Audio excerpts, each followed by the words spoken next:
ಹಣನ ತಿಂದ್ರಲ್ಲ ಪರಿಶಿಷ್ಟ ಜಾತಿ ವರ್ಗಗಳದು. ನಿಮಗೆ ಮಾನ ಮರ್ಯಾದೆ ಇದೆಯಾ? ಇಲ್ಲ. ಹೋಗ್ಲಿ ಬಿಡಿ. ಈಗ 4% ರಿಸರ್ವೇಶನ್ ಕೊಡ್ತೀವಿ ಮುಸ್ಲಿಮರಿಗೆ ಅಂದ್ರಿ. ಬಾಬಾ ಸಾಹೇಬ್ ಅಂಬೇಡ್ಕರ್ ಅವರು ಬರೆದಿರ್ತಕ್ಕಂಥ ಸಂವಿಧಾನದಲ್ಲಿ ಅದು ಅವಕಾಶವೇ ಇಲ್ಲ.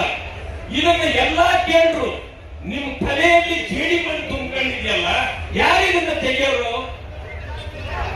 ಈಗ ಪರಿಶಿಷ್ಟ ಜಾತಿ ವರ್ಗಗಳು ಕೂಡ 2 ಕೋಟಿ ಕಾಂಟ್ರಾಕ್ಟ್ ಅಲ್ಲಿ ಕೊಡ್ತೀವಿ ಅಂದ್ರಿ. ಅವ್ರಿಗೆ ಮಾತ್ರ 4%, ಅದು ಖಂಡಿತವಾಗಿ ಕೊಡಬೇಕು.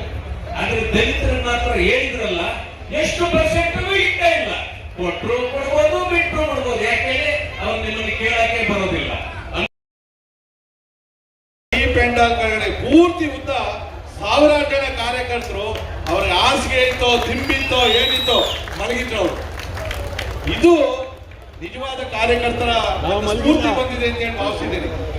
ಮತ್ತೆ ಕಾಂಗ್ರೆಸ್ ಅವ್ರಿಗೆ ಗೊತ್ತಿರ್ಲಿ, ನಿನ್ನೆಯಿಂದ ಬಂದಿರ್ತಕ್ಕಂಥ ಹೋರಾಟಕ್ಕೆ ಏನು ಕಾರ್ಯಕರ್ತರು ಬಂದವ್ರೆ, ಪೇಡ್ ಕಾರ್ಯಕರ್ತರಲ್ಲ, ಸ್ವಂತ ದುಡ್ಡು ಹಾಕೊಂಡು ನಿಮ್ ಸರ್ಕಾರಕ್ಕೆ ಒಂದು ಗತಿ ಕಾಣಿಸ್ಬೇಕು ಅಂತ ಬಂದಿರ್ತಕ್ಕಂಥ ಕಾರ್ಯಕರ್ತರು.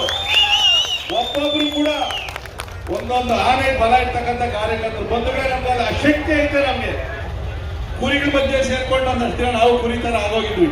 ಬಸವಜನ ತಪ್ಪು ತಿಳ್ಕೊಂಬೇಡ,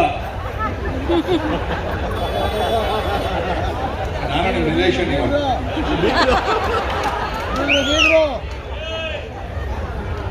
ನಾವು ಭಾರತೀಯ ಜನತಾ ಪಾರ್ಟಿಯ ಕಾರ್ಯಕರ್ತರು, ಹೋರಾಟಗಾರರು. ಹೋರಾಟ ಅನ್ನೋದು